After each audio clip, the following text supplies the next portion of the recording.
Hi guys, hope you're doing well. I suppose it's been a while since I've done a video. I suppose it's about time I sort of said where I've been or what I've been doing. Well, as you know, most of you might know, I've been finishing off my degree. That's all finished now, and what I've started as a sort of a reward type thing to finish off my degree is I'm building a O-gauge LNER J68. I'm currently at the phase where the kit has got the frames pretty much done, so all of the frames have been soldered up together now.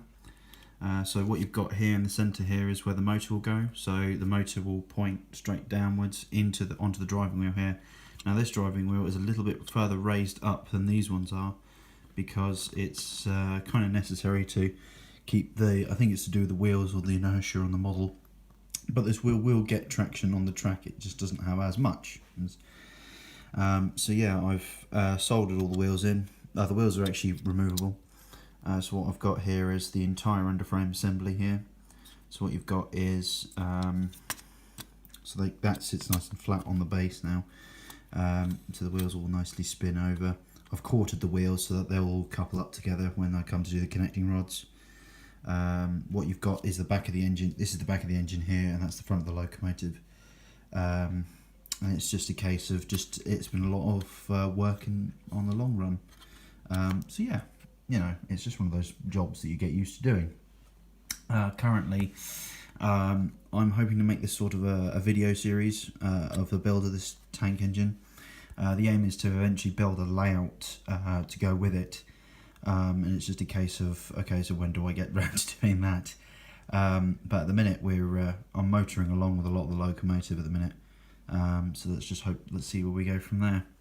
I haven't actually read the next part of the instructions, so at the minute I am actually I'm at a sort of a temporary stop, so I thought I would put up a video for you, put up a section of the video before we go on to the second part of the build. What I'm trying to do tonight is try to get all the brake gear in. So on the instructions here, what you've got is the entire assembly of the frames there, so you can actually see the motor and the plate there marked number 6, and that plate is the one that's now sitting in the frames there, which I've soldered.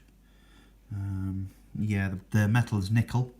It's actually a nickel brass kit, so it's a mixture of types, and you've also got to use white metal there as well, so it's a bit of a skill. It's quite a skilled jump for me. I've been told that I've done a really good job of this so far. Now what was quite interesting was that earlier this back wheel here, I think it was actually on this side, on the fireman's side, because it's the driver's side of the loco. This wheel, the axle that runs across between the two wheels, was getting really stiff on the between, because what had happened is essentially this is your frame. Your frame plate is here, and the bearing which sat in the wheel was like that or like that, so it wasn't flush with the frame. And basically what happens is it meant that the wheels, when this was running, it wasn't smoothly rolling as it is now, you see. So yeah, it's been a bit of an education really, but it's been great fun to do. I've actually just finished soldering this stretcher in here, this frame stretcher here. All the others have been soldered in now. Actually, one interesting thing is right at the front here, you can see the soldering. That's not pretty, I must admit, but you're not going to see it because there's going to be a buffer beam in the way, eventually getting soldered in. So yeah, it should be quite nice. Should be quite nice finish off really. Eventually the wheels will have to come out, and I'll have to solder some more bits. But I'll probably stop for now, and we'll roll on to the next part. So I shall catch you guys in a sec.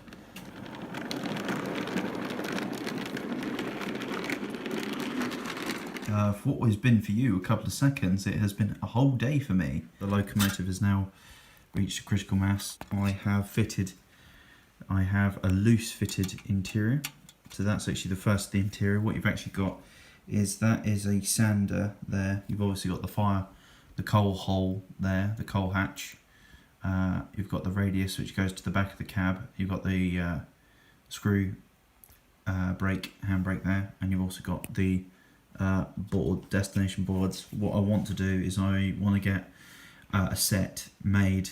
I actually get some with the kit, and I actually bought some extra. on a fret, along with some discs and some extra indicator pieces.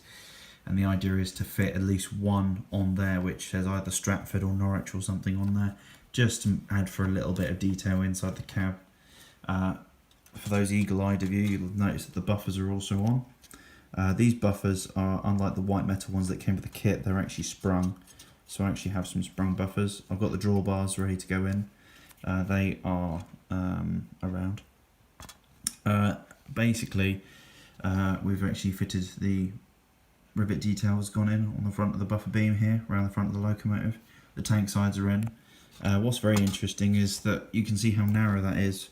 What I found the most interesting was when the boiler went, when I just sort of press fitted the boiler into, it's just how low the boiler sits in the frames and how high the cab actually sits and how high the cab is in by comparison, because the buck jumper, the J69, is a little bit different in that it doesn't have a very high cab. I have fitted the beading, so just let some bright light get in there. So the beading was quite a difficult challenge because it's cut into, and you just cut around the radius. I'll need to file the solder here. This was a bit of a mess here. I have done actually some really neat soldering jobs around here. I mean, the inside there, you can see I can solder neatly, but that was just the soldering iron while I was trying to, because this kept coming loose.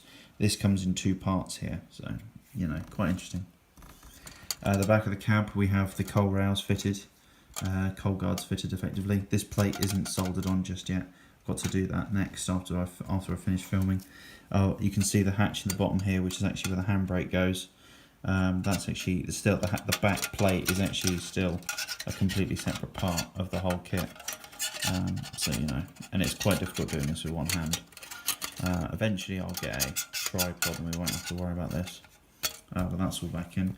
I've also fitted the white metal casting, which is actually for the handbrake at the back here, because that's just the way it would be. Because actually in the real thing, that wouldn't be just a plate, a square plate, that would actually curve into the back there. But you know, it's a kit, it's not real, The next job to do is to actually see the sanding box there. I've actually got a solder one there and then have it go down to the bottom of the plate there. I've then got to solder in the foot plate and then start work on fitting everything on the inside of the foot plate before we go on to the last bit. But yeah, I think it's coming along quite nicely as a whole.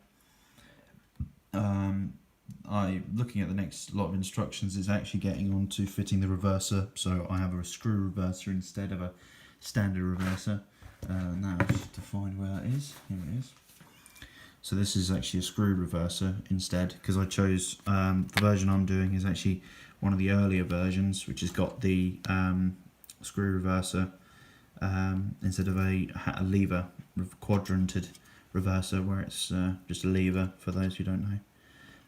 Again, you can see the sprung buffers on the back and the rivet detail that comes with the model that you have to apply yourself. And that hole there is for a pipe that's got to run from the back there up along the base of the buffer, along the base here, and run to the other side. I think it's to do with the air underneath. So yeah, it's been, all in all, it's been quite good. Now I'll see if I can remove. Here we go. So that's the top section there. And then this is the underframe. So since you last saw the underframe, the only thing that has been done is the wheels. So the wheels are all in. I've now fit the connecting rods. I've actually I've actually put the screws in as well. In addition to that, leaf springs are in, WYs. Won't be seeing them because it's a wagon thing. And I've also fitted the spring pickups as well. And also quite nicely is it rolls. So anyway, what we're going to do is we're going to conclude part 1 of this video. I didn't want to go into too much detail about this. I just wanted to give you guys sort of a brief video of something that I'm doing in the background while you guys are all enjoying yourselves or getting back to normal as the lockdown comes to an end. Anyway guys, I shall leave you there. And I hope you have a good time and enjoy yourself in whatever you're doing. So bye for now. Bye.